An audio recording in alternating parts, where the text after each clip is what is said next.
how Octa is going to differentiate itself in this market? And it's probably the fastest off-road car you can drive. If you ever have the chance, you got to do it because I think it's kind of an experience. Not today. Not today.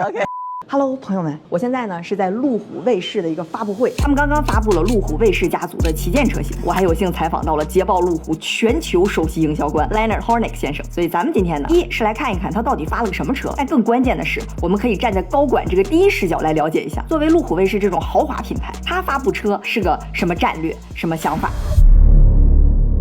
首先，这个卫士 Octa 呢，它是对标奔驰大 G 里边最高配置的那个 G63的，号称是硬派越野的大魔王。You can get extremely fast off-road, even though it's quite a size. It goes in 4 seconds to 100 kilometers an hour. But the most beautiful thing is when you go into Octa mode, and you can hear it, and you can feel the car, and you just get a smile on your face. It's just the most beautiful experience. Wow, like and flying. Yeah, it's probably the fastest off-road car you can drive. If you ever have the chance, you got to do it because I think it's kind of an experience on its own. Yeah. Not today. Not today. Okay. We've got a lot of water outside. Because I see the Chinese luxury demand is evolving very quickly in China. How Octa is going to differentiate itself in this market? I think the critical thing in Chinese luxury is that it's not just about design or the price or about how you sell. I think there needs to be function that is really truly important and create that sort of value and uniqueness. And when we design this car and we have this high grille, it's purely because we don't have enough air in it so that it can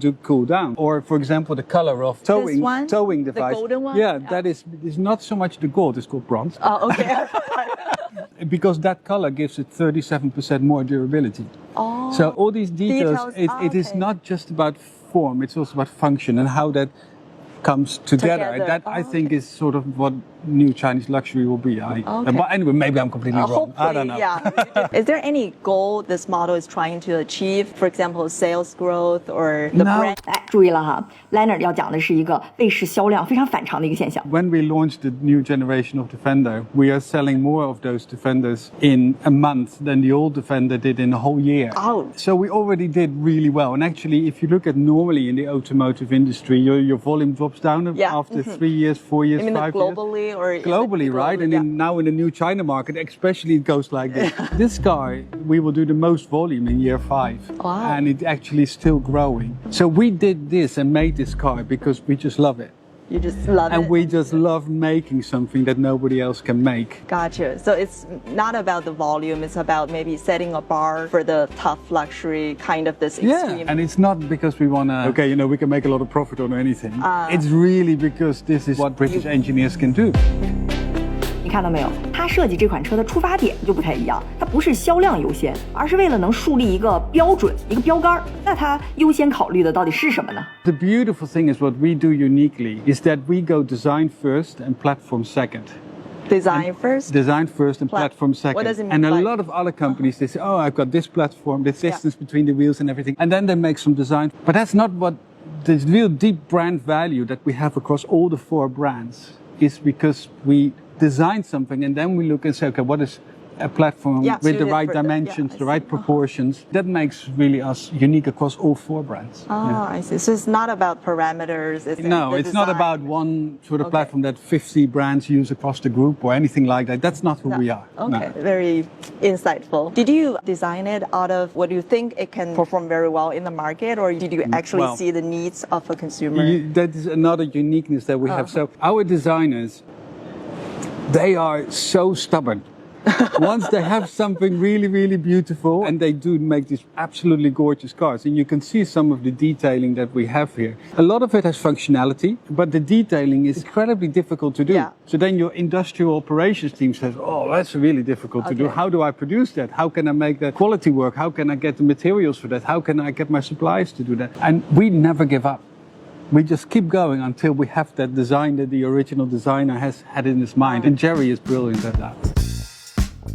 这菱形你知道是怎么回事吗？它象征着钻石的那种原石。你看那个，就是有一种要去探索没有人挖掘过地方的那种感觉。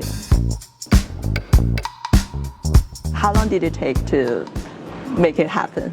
Oh, this is many years. Many yeah, years. And probably the idea of this car was there already for a long time, probably close to a decade. Took another 4 years, 5 years to really get it right. 4 years, 5 years. Yeah, wow, yeah. In the really China car industry, that is a very long time now. But this is sort of a different type of car.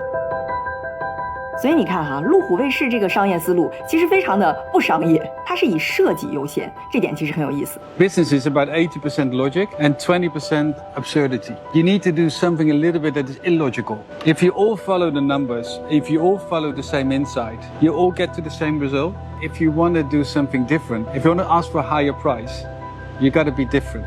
At the same time, it needs to be completely integrated and being something that nobody else can do or think of. And I think that's really what Okta is on a business level, if you want to say. It's not always about exactly following the numbers, but sometimes you got to go with your outside of the box, with your gut and go outside the box. I think that's the way to create a sort of what we call the blue ocean space, right? Wow, I see. 哎，你看到没有哈 ？Liner 其实无意间就道出了这种高奢产品线的一个核心，就是你不光得产品好，关键你还得有自己的特色、自己的个性。你看现在 SUV 这个圈其实已经可以说是乱花渐欲迷人眼了。而对于这种顶级豪华的赛道，你说用户他看中的是什么？其实他不是想要一个各方面都还不错的这么一辆车，而是说，哎，我看中了你在这个赛道，在这块是有自己特色的。所以越是在这个时候，越是要把自己的长板打到最长，因为特色才是用户选择你的原因。